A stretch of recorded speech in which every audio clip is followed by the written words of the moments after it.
hampir mungkin 60 atau 70% itu kumpulan kata Iya. itu ada di juz 1 gitu. Tahu nggak wawu ini dalam Al-Qur'an jumlahnya itu kurang lebih ada 16%. Jadi sampean itu bisa paham Quran 16%.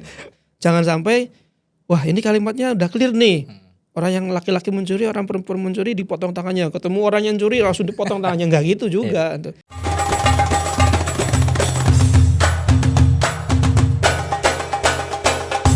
Sinihbar, Siniar Ikhbar. Assalamualaikum Ikhbarian. Sesuatu yang berkaitan dengan Al-Quran itu pasti istimewa. Ambil misal Jibril, dia sebagai malaikat yang istimewa karena ditugaskan untuk mengantarkan wahyu kepada Kanjeng Nabi Muhammad SAW. Makkah Madinah, dua tempat ini menjadi istimewa karena menjadi tempat diturunkannya Al-Quran.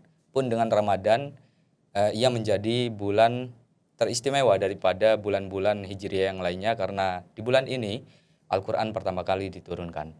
Hari ini kita mencoba untuk mencapai predikat istimewa dengan menggali tips tadarus di bulan Ramadan ala penghafal Al-Quran. Bersama Kiai Muda, Kiai Haji Muhammad Khalilur Rahman. Beliau seorang hafidz atau penghafal Al-Quran sekaligus juga pengasuh Pondok Pesantren Nasuhiyah Cirebon. Selamat datang di Sinihbar, Kiai. Terima kasih waktunya. Gimana kabarnya hari ini, Kiai? Alhamdulillah sehat-sehat. Belakangan lagi sibuk apa aja nih? Di luar sibuk murojaah ya, karena itu bukan kesibukan tapi itu kewajiban nih. Iya. Apa ya? Nggak ada kesibukan yang spesifik ya. Tentunya masih terkaitan dengan kesibukan yang sifatnya itu rutinitas karena memang kalau sudah berkecimpung di pesantren ya mau nggak mau waktu terus pikiran, perhatian, fokus semuanya ya nggak bisa tidak itu harus difokuskan pesantren. Kalaupun kita nyari kesibukan yang lain namanya bunuh diri. Kita artinya meninggalkan pesantren pada akhirnya kalau seperti itu. Nah, yang seperti yang tadi sampaikan di awal, bahwasanya Ramadan ini identik dengan bulannya Al-Quran. Nah, sebagai seorang hafidz nih, bagaimana sih merasakan perbedaan interaksi bersama Al-Quran di bulan Ramadan ini dengan di bulan-bulan yang lainnya? Sepengalaman atau yang saya rasakan ya. Apalagi tadi dikatakan ya dari sudut pandang seorang menghafal Al-Quran, tentunya memang urusan mendaras Al-Quran itu kan sudah menjadi keperluan atau kebutuhan ya yang tidak bisa ditinggalkan. Tapi memang bulan Ramadan itu bisa dikatakan ya membuat kita terutama yang sehari-harinya itu murojaah Al-Quran itu serasa punya keluarga besar gitu pada akhirnya. Kenapa begitu ya? Kan biasanya kita kalau deres atau ngaji itu kan sendiri ya kan ya. Artinya kebanyakan orang itu kalau yang bukan berkecimpung atau hidup di katakanlah lingkungan yang sehari-harinya ngaji Al-Quran itu ya bisa dikatakan ya ngaji Quran itu hanya kalau ingat gitu kan. Ya punten ini sebenarnya dari sudut pandang yang saya lihat ya. Kesibukan seorang manusia pada umumnya lah gitu, seperti itu. Ketika Ramadan tiba, nah suasana atau atmosfer itu total berubah gitu. Jadi kayak itu tadinya biasa ngaji sendirian, murojaah sendirian, tiba-tiba itu kemana-mana itu orang pada semangat ngaji gitu. Dan itu merasa kayak ini ya, jadi merasakan tidak sendirian lagi. Artinya benar-benar Ramadan itu membuat kita itu yang biasanya ngaji sendirian ya artinya banyak yang banyak yang mendukung. Nah terutama lagi itu jadi semangat untuk deresnya itu, semangat untuk ngaji Al-Qur'annya itu meningkat gitu. Karena bagaimanapun ya aktivitas yang dilakukan oleh seseorang yang sifatnya rutin ya, karena kan ya mungkin teman-teman di Ikhbarian ya nyebutnya belum tahu ya kalau seorang yang sudah dari awal udah niatkan menghafal Al-Quran itu ya yang namanya murojaah itu sudah menjadi keharusan, istilahnya itu nggak bisa tiap hari itu harus pegang Al-Qur'an itu. Karena kalau tidak ya kalau orang pondok bilang ya pasti lupa Ya. gitu. Punten Kiai, Iya, dipotong sedikit ya. nggih. Apa memang butuh komunitas dalam menghafal Al-Qur'an seperti yang tadi sebutkan, kayaknya ngerasa sepi kalau menghafal di luar bulan Ramadan, itu gimana itu?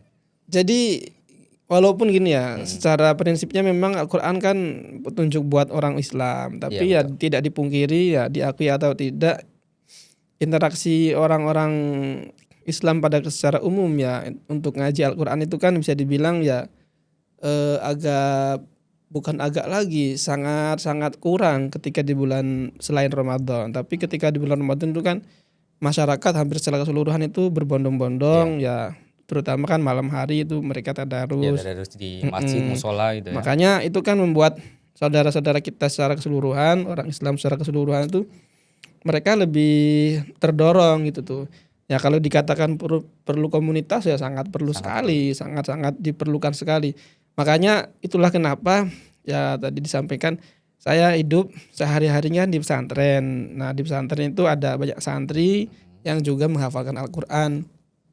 Secara umum kalau saya tinggalnya tidak keluar-keluar, artinya berkegiatan di dalam pesantren ya itu yang menjadi keluarga saya sehari-hari. Mereka bareng-bareng dengan saya para santri, mereka ziyadah nambah distorkan ke saya, dan saya juga sesekali disimak oleh mereka. Itu kan menjadi semacam interaksi dengan Al-Qur'an bersama para santri. Tapi itu kan hanya di lingkungan atau komunitas yang kecil gitu. Nah, bagaimana kegiatan ini kalau kita berkaca ke masyarakat secara umum. Nah, kalau kita keluar dari pesantren ya kita melihat ternyata ya memang sehari-hari jarang orang yang ya menyempatkan diri ngaji ya. Paling ya kalaupun di kampung-kampung sebatas mereka setiap maghrib misalkan ke musola terus ikut kegiatan di situ ada pengajian Al-Qur'an. Setelah itu ya sudah. Kalaupun mereka membuat katakanlah kegiatan rutin yang sehari-hari, saya mau ngaji misalkan tiap harinya sekian, nggak ada. Kalau mau jujur nggak ada, hampir nggak ada. Tapi kalau yang memang di pesantren Quran ataupun pesantren secara umum lah, ya mau nggak mau itu terdorong itu termotivasi lah, karena keadaan yang mau nggak mau harus kita itu juga mau menyempatkan waktu, sempat gak sempat harus gitu. Beda kalau yang masyarakat secara umum. Saya pikir ketika Ramadan itu pada akhirnya ya mereka menjadi keluarga besar yang memang terlihat ghirahnya ketika ngaji Al-Qur'an ketika bulan Ramadan gitu. Ya, terlebih giroh untuk beribadah di bulan Ramadan juga Nah, saat tinggi iya, ya, iya, gitu ya. iya. Mungkin ada perasaan saing-saingan juga teman-teman, Iya. wah ini lagi ngaji, masa saya malas-malasan, mungkin itu ya Iya, pentingnya iya. komunitas. Nah, kayak banyak anak muda atau mungkin sebagian orang ya pengen memulai konsisten atau istiqomah Nggih. menggeras Al-Qur'an di bulan Ramadan. Tetapi seringkali mereka beralasan dengan alasan sibuk, kuliah atau kegiatan-kegiatan yang lainnya. Kira-kira Kiai punya tips yang simple nggak untuk memulai supaya istiqomah gitu? Kalau berkaca kepada diri saya pribadi ya sebagai orang yang diamanahi hafalan Al-Qur'an, sebenarnya nggak ada tips atau trik yang khusus ya, artinya yang yang katakanlah jitu Iya, gitu, tips tips jitu. jitu gitu.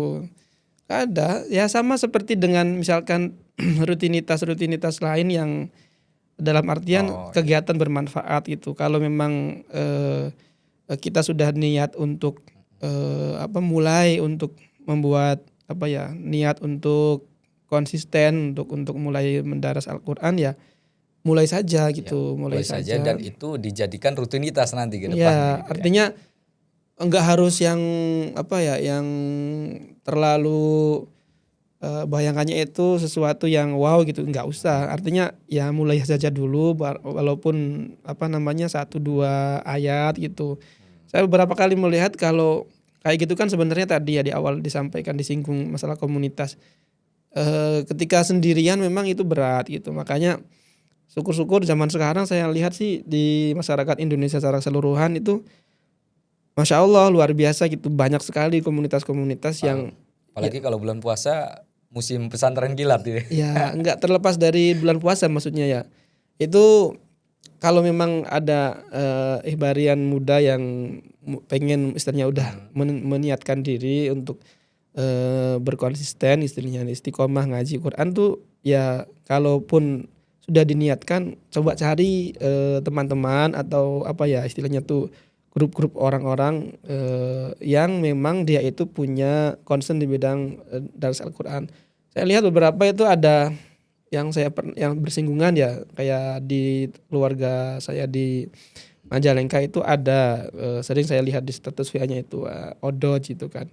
Jadi one day one juice itu. Oh, one day one juice itu kan mungkin kalau bagi kalangan penghafal Al-Quran itu kan ya enteng lah sehari sejus. Nggih. Nah ini masalahnya kan anak-anak muda yang pengen, itu kira-kira keberatan gak sih sejus tuh? Ya itu kan istilahnya komunitas one day one juice itu kan mungkin orang-orangnya sudah dalam tanda kutip ya sudah agak biasa atau lancar Ya, lah lancar ngajinya lah ya. Qurannya gitu. Ya tinggal kalau misalkan ada yang lebih ringan lagi tinggal dicari misalkan one day one apa gitu. One page gitu. Apa arti singkatannya nih? Odop ya. One day one page itu. One day one page. Satu hari satu halaman itu udah sesuatu yang luar biasa gitu. Kan daripada misalkan ketika bulan Ramadan misalkan kita memang wah semangat nih ngaji gitu.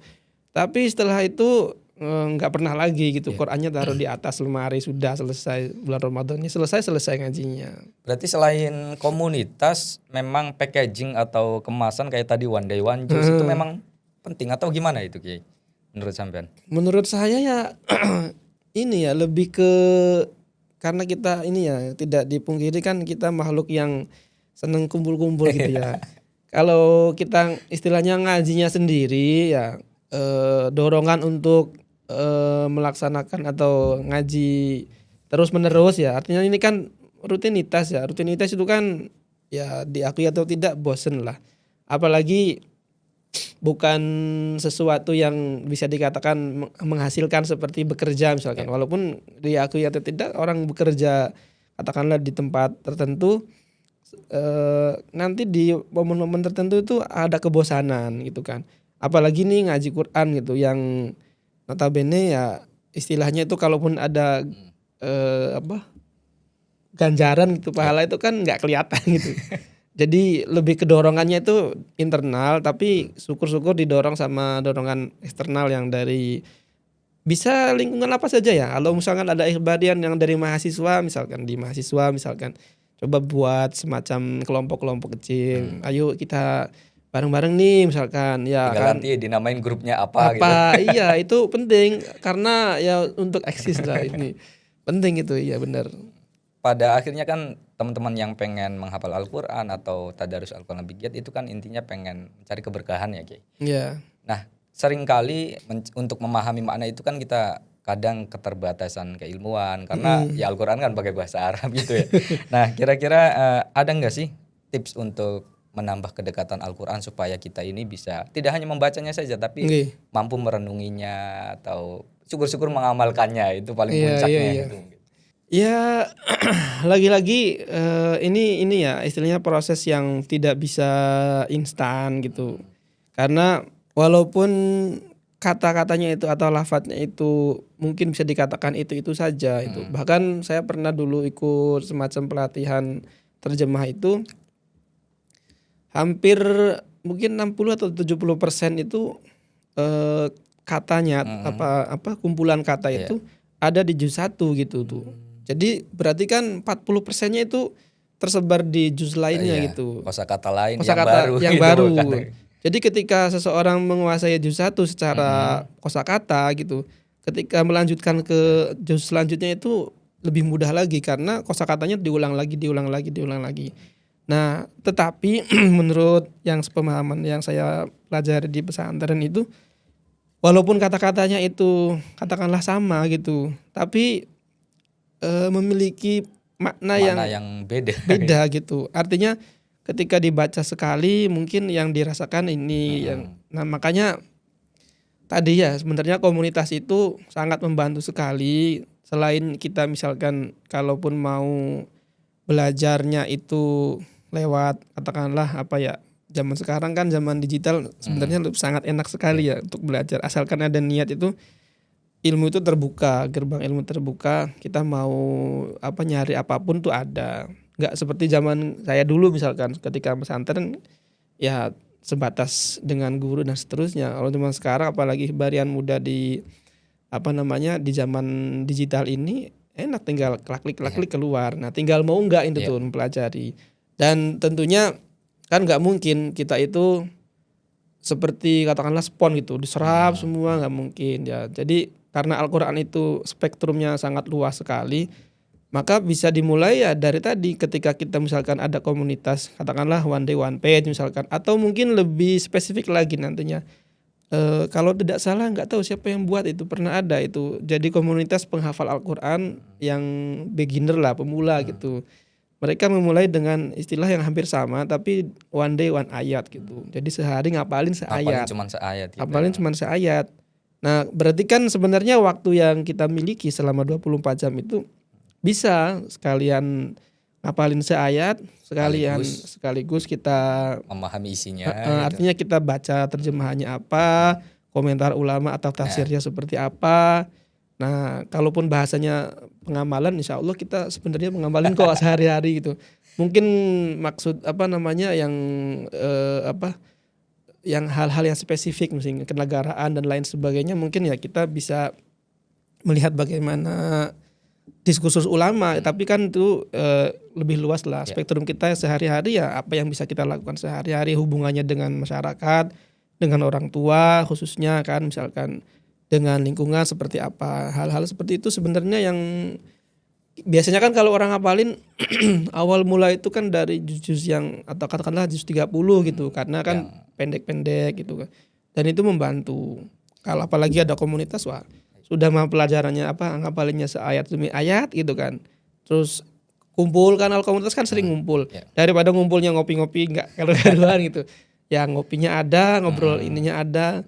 Saya ini mau cerita sedikit di salah satu apa ya, saya mungkin bisa bilang nggak tahu bisa diceritakan nggak di sini ya. Artinya ada semacam komunitas yang itu sebenarnya gerakan awalnya itu dari Turki ya. Dia itu bukan kumpulan ya, memang komunitasnya itu terbatas pada orang-orang yang pernah kuliah di Turki atau mungkin di sini di Indonesia ikut di sekolah-sekolah Turki. Nah, mereka itu punya semacam kumpulan, artinya apa namanya berkumpul seminggu sekali, dinamai sohbet namanya itu, bahasa Turkinya saya juga lupa. Di situ ya sebenarnya di warung kopi gitu, ngopi, ayo ngopi di mana? Tapi ngapalin di warung kopi itu apa gimana? Lebih tepatnya kalau di situ mungkin belum sampai ke sana ya arahnya ya. Cuman saya melihat itu ini sesuatu yang ini ya tidak umum gitu. Kan kita kalau umumnya anak-anak muda lah kalau ngopi ya ngobrolin cewek lah, ngobrolin apalah kalau ya senang politik, ngobrolin bola kan. Nah, ini lain ini. Mereka datang ke kafe-kafe dan itu enggak hanya satu kafe. Mereka biasa di apa namanya pindah-pindah kafe itu. Syukur-syukur ada yang ikut nimbrung biasanya gitu. Nanti mereka membicarakan hal yang sifatnya keimanan, sifatnya apa namanya pensucian hati, sufi lah, karena mereka memang apa basisnya itu sufi sebenarnya. Jadi apa ya, di luar keumuman lah kalau saya bilang. Kok di kafe kok ngobrolinnya iman, ngobrolinnya tauhid, ngobrolin apa kan enggak umum gitu tuh. Tapi itu bagus itu. Ya. Kalau misalkan bisa ditarik di apa ya, di kopas gitu, di copy ke teman-teman apa Hibarian muda yang di Al-Qur'an gitu, pengen memahami Al-Qur'an selain menghafal, bisa kumpul terus baca bersama dulu ya, paling tidak berapa menit lah, 10-20 menit. Habis itu ngopi-ngopi, makan, ngobrol yang lain. Bisa bagus. Ngobrolinnya soal ayat lagi juga nggak apa. Nah ini tadi menarik sebenarnya, sudah sempat disinggung tadi soal terjemah ya kayaknya. Iya. Nah kalau sekarang kan kita sangat gampang ya akses terjemah Al-Quran, entah itu di Android atau di mushaf-mushaf yang sekarang itu kan udah banyak. Iya. Nah itu kira-kira untuk memahami itu lewat terjemah tuh gimana Ki? apa lebih efektif atau memang ada saran lain jika ingin memahami lewat Jadi terjemahan? gini, apa ya? Menurut hemat saya pribadi gitu, asalkan tidak membatasi diri, artinya tidak mencukupkan diri dengan terjemah. Ya terjemah itu alat bantu yang cukup efektif gitu untuk kita sebagai non Arab lah istilahnya itu kan orang yang sehari-harinya tidak memahami bahasa Arab. Kemudian karena gini, saya lihat khususnya ya di Eropa atau di Barat lah kalau bisa dibilang secara umum, untuk mendakwahkan Islam yang saya lihat sekarang ya, tapi mungkin keterbatasan saya juga karena saya melihat di portal-portal YouTube gitu kan, teman-teman kita, maksudnya saudara-saudara kita yang mereka berdakwah itu di entah di Inggris ataupun di Amerika, mereka tidak banyak ngomong gitu. Artinya tidak banyak ngomong tuh gini, hanya sebatas konsep dasar Islam tuh iman tuh seperti ini, Islam tuh mengajarkan seperti ini, selesai gitu. Misalkan orangnya tertarik ya ini dikasih terjemahan Al-Qur'an. Nah, ketika seseorang yang katakanlah bukan Islam, bukan Muslim, kemudian dia itu membaca terjemahan Al-Qur'an baik bahasa Inggris ataupun bahasa yang lain, dari dari terjemahannya saja itu orang yang membaca itu akan paham tujuan apa istilahnya itu kandungan secara umum Al-Qur'an itu paham. Apakah tentang apa konsep Tuhan seperti apa, terus hubungan dengan manusia seperti apa, dengan orang tua seperti apa. Itu saya pikir bisa dipahami secara umum.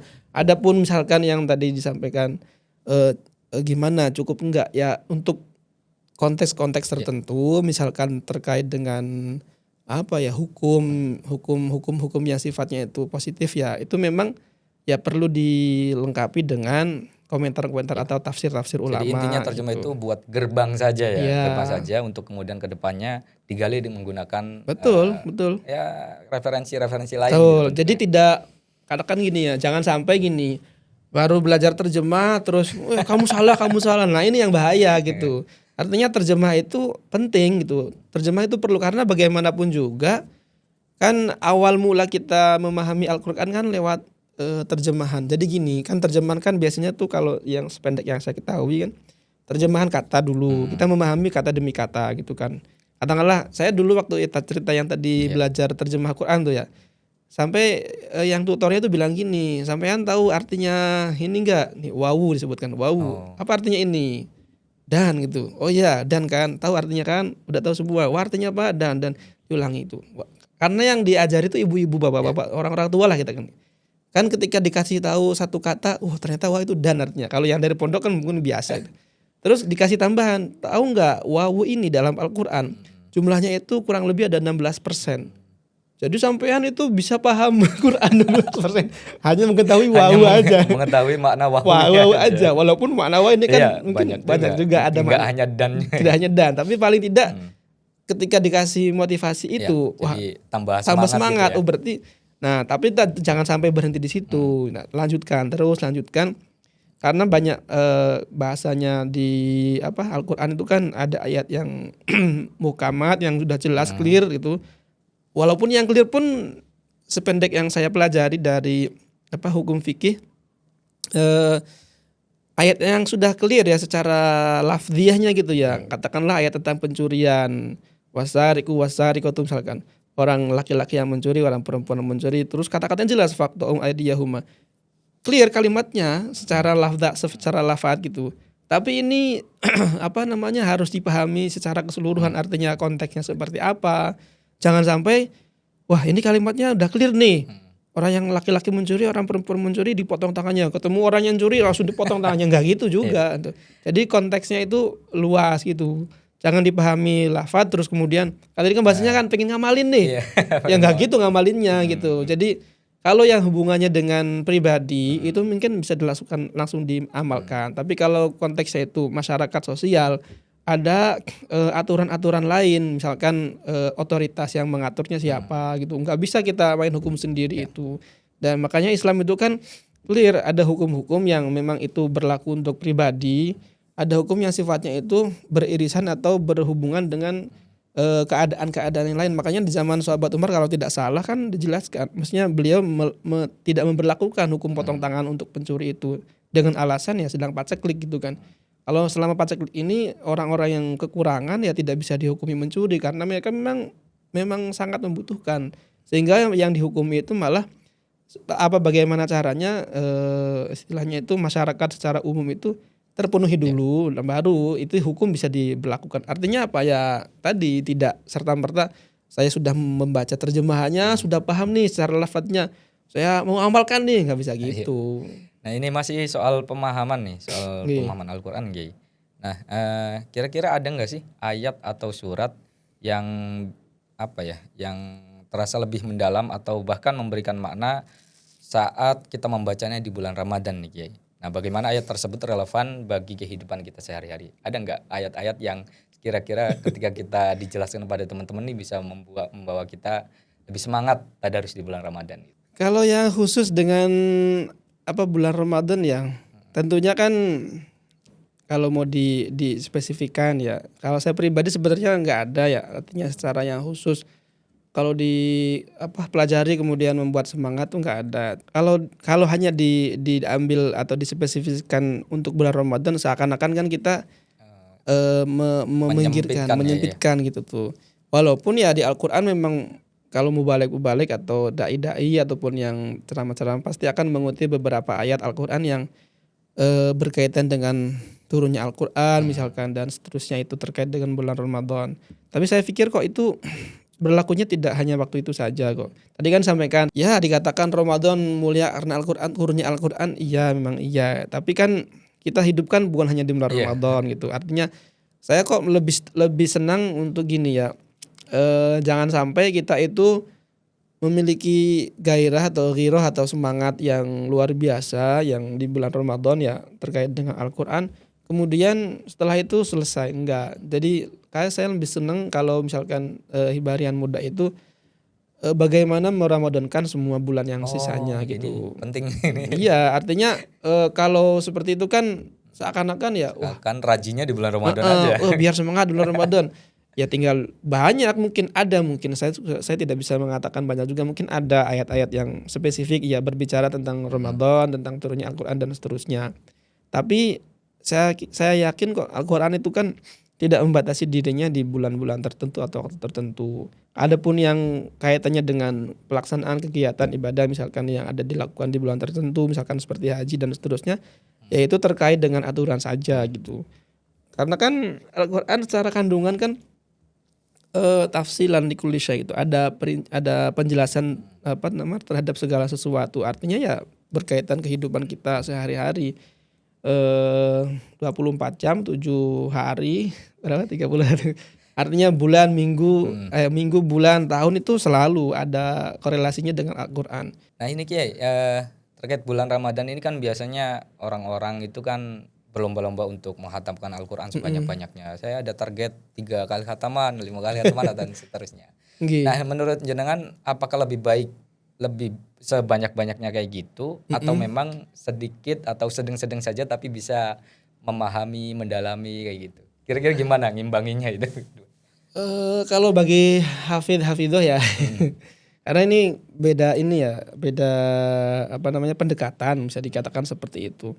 Sebenarnya tidak ada yang salah dengan berlomba-lomba memperbanyak atau sampai bahasa hatam berkali-kali kan sebenarnya mungkin bagi Ikhbarian Muda memang bisa ya hatam berkali-kali. Ya. Ini kalau dilihat dari penghafal Quran bisa gitu. Artinya katakanlah sebulan 4 kali ataupun sampai 10 kali pun bisa. Kalau yang orangnya memang nggak sehari-harinya nggak ngapa-ngapain mungkin ya bisa. Sehari sehatam itu nggak bisa gitu. Tapi kan bukan itu yang dituju sebenarnya gitu.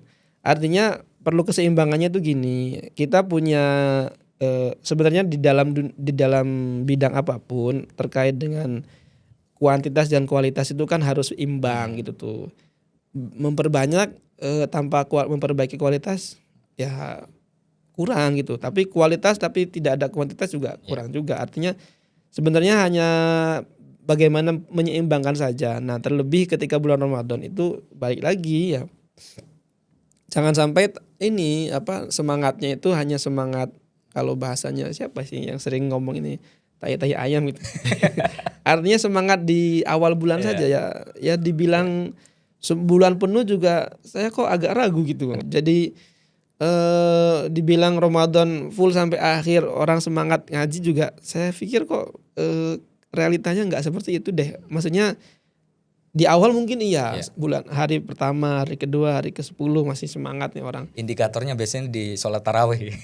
Tambah maju sholatnya, Iya, tambah sholat tarawih tambah maju gitu. Nah ini Kiai, kalau belakangan ini kan saya lihat tren menghafal Al-Quran itu kan gencar ya di media sosial, atau bahkan di setiap tayangan di bulan Ramadan itu kan ada perlombaan ya. perlombaan kayak gitu ya. Nah ini sedikit banyak menarik hati para anak-anak muda, pengen ngapalin Quran, tapi balik lagi ada kendalanya, sibuk ini itu bla bla bla. Nah ini kan suatu tantangan nih. Iya. Gimana untuk menjawab tantangan ini menurut Kiai? Kalau ada seorang anak muda ya yang memang wah saya pengen jadi penghafal Quran nih. Kalau memang dia tidak bisa meninggalkan aktivitasnya di kesibukan sehari-harinya, ya targetnya bukan target istilahnya waktu yang sebentar, maksudnya setahun 2 tahun, tidak. Artinya targetnya itu sampai dia katakanlah dipanggil oleh Allah gitu. Artinya dia punya maraton lah. Jadi bagaimana dia itu bisa mengkonsistenkan diri dan waktunya sedikit demi sedikit gitu. Saya mungkin pernah ada ngobrolan dengan teman-teman misalkan ya yang dari pesantren tahfidz misalkan. Biasanya kan kalau yang di pesantren tahfidz itu yang ngapalin itu kan anak-anak muda, yang artinya memang dia itu diarahkan entah itu dari memang niatnya sendiri ataupun dari orang tua yang memondokkan ke pesantren tahfidz.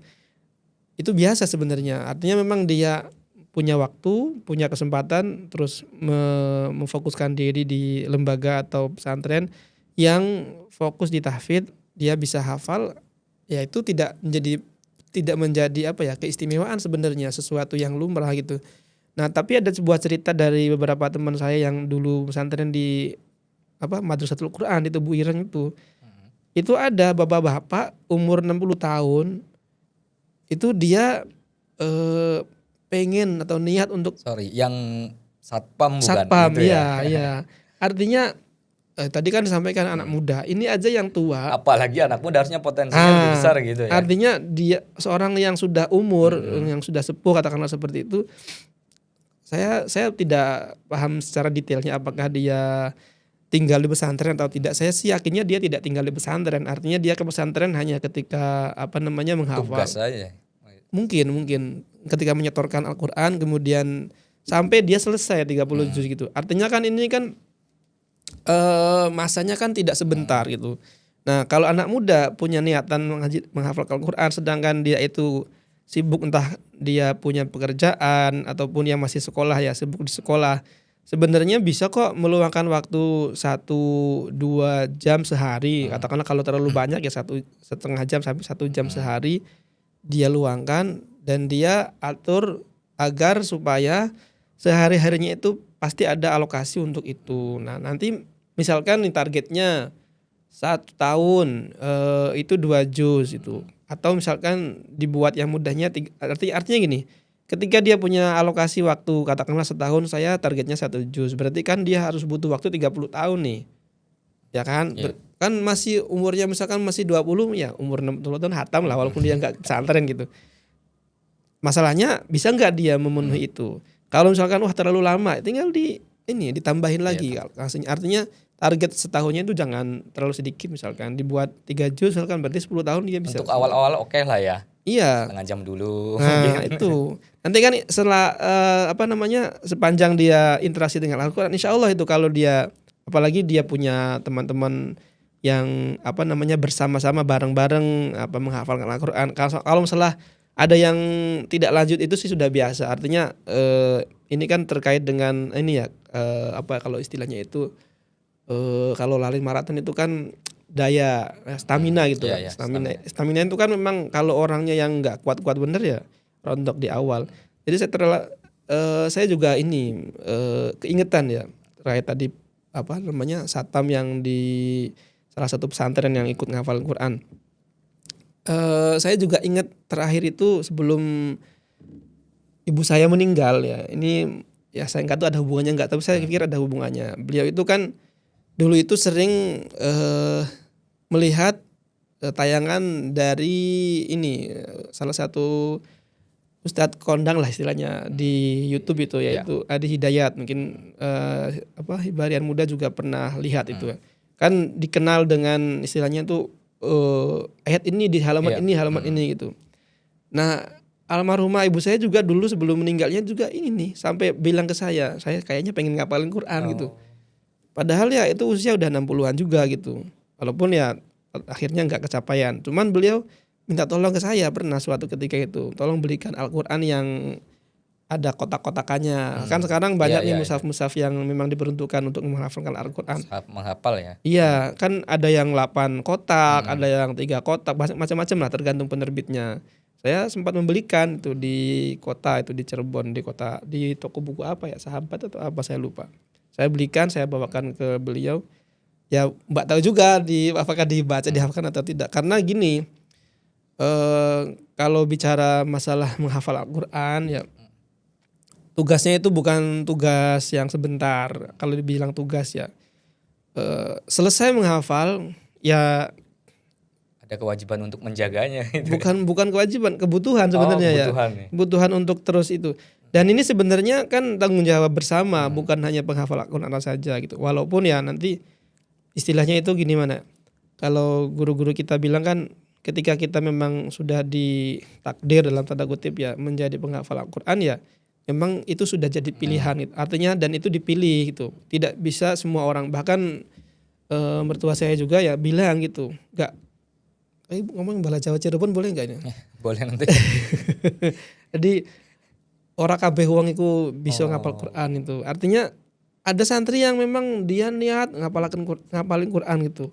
Tapi dilalahnya itu ya nggak jadi-jadi gitu. Dilalahnya artinya ada fak-faknya juga gitu. Walaupun ya bisa dibilang itu tidak jadi patokan ya, karena banyak cerita tentang ulama-ulama besar kita juga, misalkan Ibnu Hajar gitu juga. Ceritanya kan kenapa dinamai Ibnu Hajar? Ceritanya kan karena diceritakan beliau itu belajar itu susah gitu. Pas pulangnya akhirnya dia semacam udah menyerah gitulah. Nggak bisa dia mau pulang itu lihat batu ditetesi air kok lama-lama bolong, akhirnya dia balik lagi gitu kan. Dari penjelasan itu kan gini, memang tidak semua orang itu gampang. Saya memahaminya gitu, tidak semua orang itu mudah menghafalkan Quran. Akan tetapi kalau memang Ihbarian Muda ada yang sudah berniat untuk menghafalkan Al-Quran, walaupun kayaknya mustahil dalam arti kesibukannya, umurnya dan seterusnya, asalkan dia itu istiqomah, konsisten sedikit demi sedikit, saya kira ya bisa kok itu. Berarti ini soal mindset aja ya kan? Mau bisa enggak ya nantinya enggak juga. Iya. Karena ini kan tidak bisa simplifikasi lah, maksudnya digeneralisasi itu. Katakanlah misalkan terkait tempat, kalau pengen hafal Quran di sana enggak juga. Atau kalau misalkan kalau mau ngapal Quran orangnya harus cerdas, atau misalkan ngapalinnya gampang, enggak juga. Banyak kok yang ngapalinnya gampang tapi dia enggak kuat, artinya secara mental, secara mindsetnya, atau kan biasanya mental ya pikirannya itu karena dia mungkin bosen ya, karena kan harus monoton ya, itu aja gitu aja ya. Kayak gitu terus bertahun-tahun. Bertahun-tahun akhirnya dia menyerah. Artinya menyerah itu bukan karena dia nggak mampu gitu, tapi karena kebosanan tadi gitu. Dia mungkin sehari dia, katakanlah orang umum misalkan menghafalkan dengan kesibukan yang lainnya, ngafalin 1 halaman susah, mungkin dia duduk setengah jam menghafalkan 1 halaman bisa gitu. Tapi karena rutinitasnya seperti itu, saya kok kayak gini-gini aja sih, uslah gitu. Jadi nggak lanjut maksudnya tuh. Ada nggak tips untuk cara melawan kebosanan seperti itu kan? Barangkali Ihbarian di sana ada yang merasakan seperti itu.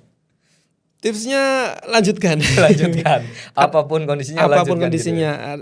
Tapi lebih penting lagi sih ini ya, mungkin break sebentar boleh lah. Artinya kopi dulu gitu.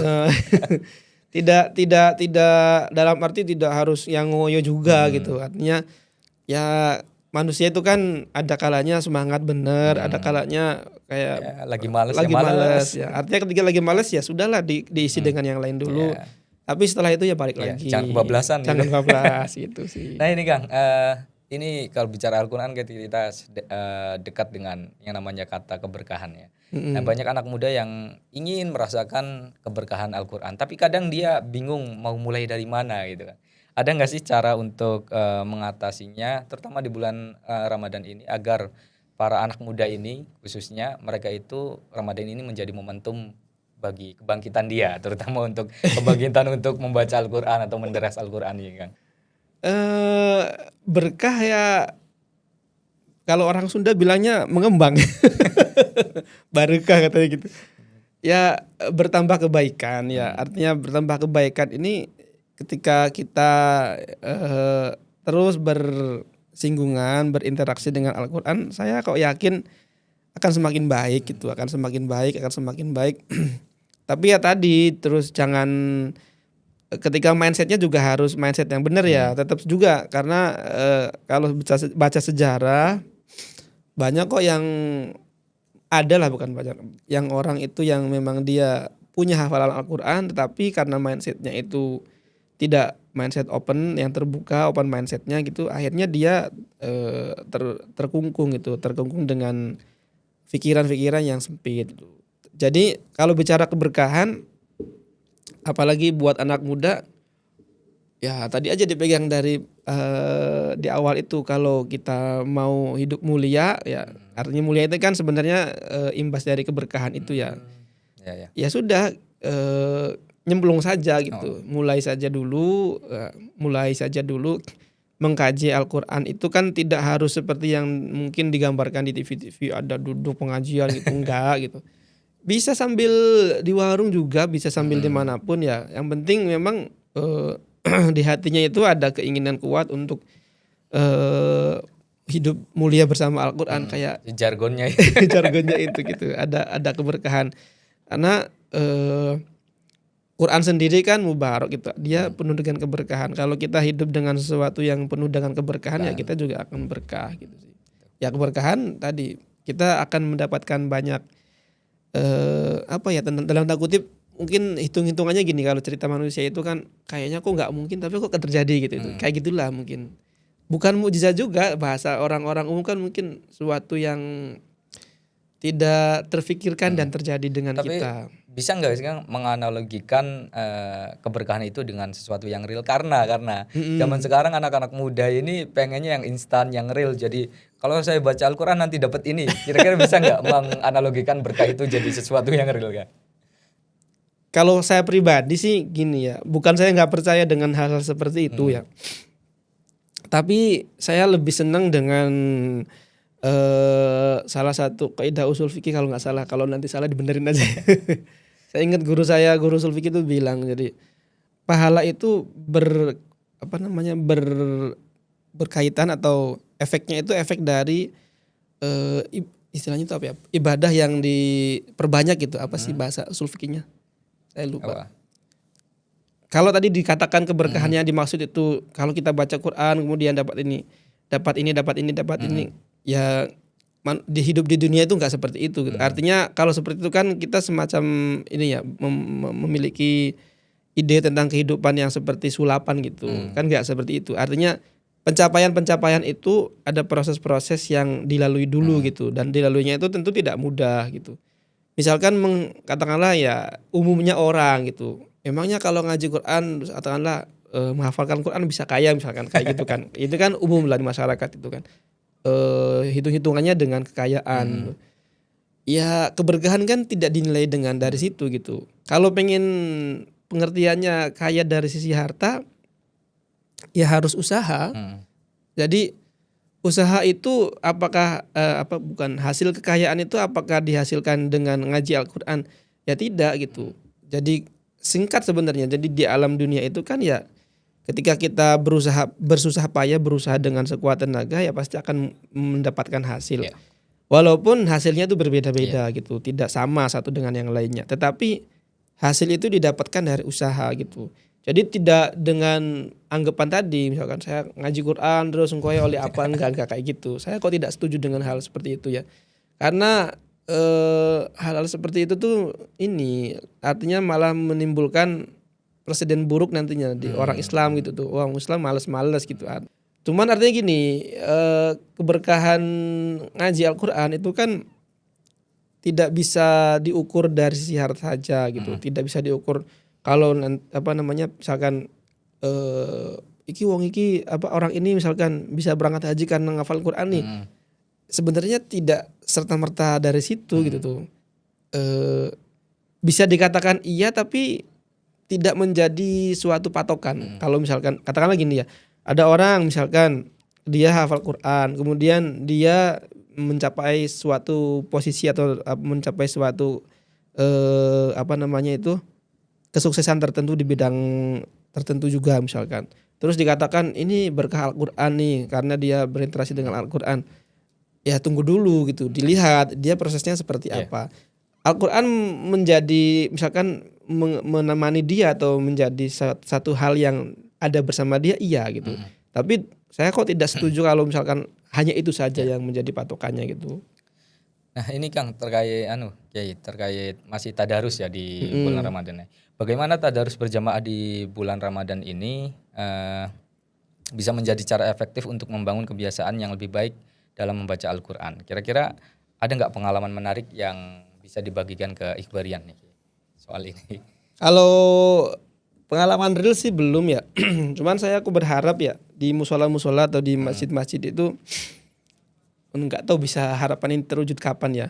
Sebenarnya tuh bagus ya masyarakat atau secara umum kaum muslimin lah ketika bulan Ramadan musola-musola itu ramai mereka membaca Al-Quran terus itu. Cuman sayangnya kok ketika Ramadan selesai gitu. Saya berharap itu sebenarnya kalau pengalaman sendiri tidak ada. Cuman harapan saya kalau saya boleh berharap itu mungkin kepada lebih tepatnya bukan kepada Ikhbarian mudanya ya, tapi kepada DKM-DKM-nya atau pengurus-pengurusnya itu bahwa ya ketika selesai bulan Ramadan itu juga dibuat gitu kegiatan yang semisal dengan itu sehingga kebiasaan yang sudah dilakukan di bulan Ramadan itu ya tetap ada gitu, walaupun mungkin ya tidak bisa berharap seperti atau semeriah di bulan Ramadan, tetapi ketika misalkan katakanlah ini memanfaatkan atau menggerakkan kalau yang masjid besar misalkan remajanya itu dibuat jadwal misalkan sehari, kalau di pesantren kan biasanya jalan ya karena tapi kan itu kan terbatas di pesantren. Saya pikir bisa dimulai dari masjid-masjid besar sebenarnya. Jadi masjid-masjid besar itu memberikan contoh misalkan kalau di bulan Ramadan misalkan setelah sholat taraweh biasanya ada tadarus ya. Tapi di bulan-bulan lainnya mungkin diganti waktunya. Apakah sore, jelang maghrib gitu ya. Bisa apakah setelah maghribnya gitu ataupun setelah isya gitu. Artinya memang ini perlu kesadaran bersama gitu ya dari antar semua pihak gitu, baik dari DKM, remaja masjid misalkan atau masyarakat secara umum gitu. Tapi mungkin karena belum pernah dicoba ya, jadi yang umum kan gini ya, yang umum kan biasanya tuh di masyarakat itu kalau yang sifatnya rutinitas itu mereka kesannya itu capek mungkin ya. Tapi kalau saya berpikirnya gini, kalau kegiatan yang sifatnya itu momentum gitu, mereka mau kok. Ketika misalkan ada PHBI misalkan, saya lihat di masjid-masjid besar tuh ramai gitu. Katakanlah maulid misalkan. Kayak kemarin ini Isra Mi'raj juga ramai gitu. Kan di bulan Rajab itu kan ramai gitu kan. Ya tapi itu aja gitu tuh. Sebatas di PHBI aja gitu. Nah, makanya kalau berkaitan dengan tadarus di bulan Ramadan ini ya bisa nggak gini kira-kira, saya punya harapan besar tuh. Kalau orang Islam itu misalkan setelah bulan Ramadan masih ada nih jadi slot bukan slot ya. Waktu-waktu yang memang space waktu dari DKM memang mengatur setelah sholat isya itu ada ngaji tadarus nih. Kalau secara umum saya belum melihat ya, makanya dari itu. Cuman beberapa masjid itu yang masih berlanjut itu biasanya itu bukan ngaji Quran sih sebenarnya. Kayak saya punya teman di Tangerang itu lebih ke ngaji ngaji Islam, keislaman, kajian keislaman itu mereka jalan itu. Tapi kan kalau dibandingkan dengan Ramadan ya jauh sih. Nah, Kiai, kalau kita bicara yang dari awal tadi, ini kehidupan Kiai aktivitasnya kan nggak jauh-jauh sama Al-Quran nih, Nggih. alhamdulillah. Nggak jauh-jauh sama Al-Quran, ngurusin Quran terus itulah. Intinya Ngurusin santri. ada nggak sih cerita atau cerita menarik, cerita inspiratif yang kira-kira doa itu bisa terkabul dari berkah kedekatannya dengan Al-Quran gitu, Kiai? Iya. Kalau cerita banyak mungkin ya orang-orang gitu. Iya. Kalau saya pribadi sih, saya tidak bisa mengatakan itu berkah ya, berkah dari Al-Quran ya. Cuman dalam kehidupan sehari-hari saya, mungkin karena terlepas dari apakah ini memang karena interaksi dengan Al-Quran atau karena faktor yang lain tuh. Cuman saya melihat pengalaman saya gitu, ketika kita berpikir simpel, sebenarnya kita juga tidak akan mendapatkan kesulitan-kesulitan kok dalam kehidupan gitu. Nah, adapun beberapa hal yang terjadi dalam kehidupan pribadi saya, misalkan ketika dulu kuliah, misalkan teman-teman kan mungkin zaman 2000 berapa, 2007-an itu kan tidak seperti zaman sekarang yang mudah ya. Artinya informasi bisa kita terima dengan sangat mudah, terus kesempatan juga banyak. Ya di antaranya mungkin ya, kalau mungkin bisa dikatakan ini berkorelasi dengan keberkahan Al-Quran itu kesempatan kuliah misalkan itu saya dapatkan ya karena dalam tanda kutip ya hafal Quran gitu. Kan kalau zaman 2007-an kan istilahnya berkaitan dengan perkuliahan itu sesuatu yang masih belum menjamur, tidak seperti zaman sekarang. Termasuk beasiswa. Zaman sekarang terakhir saya lihat di media-media sosial itu beasiswa tahfidz itu hampir di semua kampus ada. Jadi orang yang hafal Quran itu mereka berlomba-lomba menghafalkan Al-Quran dengan tadi tujuannya itu tadi bisa berkuliah gitu. Walaupun ya dalam tanda kutip ya sedikit saya bisa bilang agak melenceng dari harusnya niatan tujuannya kan dalam tradisi pesantren kan tidak diperbolehkan seperti itu, tapi ya itu realita gitu. Nah hal lainnya mungkin apa ya, banyak kemudahan-kemudahan sebenarnya ya, seperti ketika mau wisuda, saya kalau boleh cerita ketika kuliah itu kan memang orang tua sudah nggak, istilahnya itu nggak nyanggupi lah untuk biaya itu, tapi ya perjalanan hidup ya hari demi hari gitu kan, bulan demi bulan ya alhamdulillah bisa terlewati semua. bisa terlewat, termasuk ketika wisuda ya apa ya, karena disuruh ngaji Quran akhirnya bisa buat wisuda gitu. Ya dari ini situ. terakhir Kiai, singkat saja, singkat padat, mungkin bisa berikan tips agar anak-anak muda ini semangat mendarus Al-Qur'annya itu di bulan-bulan lain juga tetap terjaga. Tipsnya gini, kan kita sebagai seorang muslim setiap hari sholat gitu kan. Sederhana sebenarnya tipsnya. Habis sholat ya jangan langsung pergi. Kalaupun pakai HP boleh buka HP gitu kan. Syukur-syukur sudah ada target ya, tenggat, maksudnya tadi baca apa nih misalkan. Tadi juz 1 halaman 2 misalkan. Oh baca itu, habis sholat baca sebentar 5 menit lah paling. Tutup udah. Berarti intinya di setiap setelah sholat 5 waktu gitu, aja, tipsnya itu. Mungkin nanti kedepannya bisa tingkatkan dan itu sudah lebih dari cukup sebenarnya, lebih dari cukup untuk orang yang punya kesibukan misalkan, yang punya aktivitas yang sampai yang padat gitu lah. Padat pun memanfaatkan waktu sholat itu luar biasa sebenarnya, karena sholat kan nggak lama, boleh dikatakan gitu kan, nggak ada ya sholatnya satu sholat itu katakanlah 5 menit juga udah lama itu tuh. Nah setelah itu habis sholat buka HP-nya itu jangan buka HP lihat scroll yang lain gitu. Langsung bukanya Al-Quran. Baca Al-Quran 1-2 ayat cukup insyaallah. Ini nggak kerasa nih waktunya sudah habis, sudah di penghujung waktu. Ikhbarian semua, sekian perbincangan kita soal tadarus di bulan Ramadan ala penghafal Al-Quran. Nantikan episode berikutnya. Sekian dari kami, kurang lebihnya mohon maaf. Salam.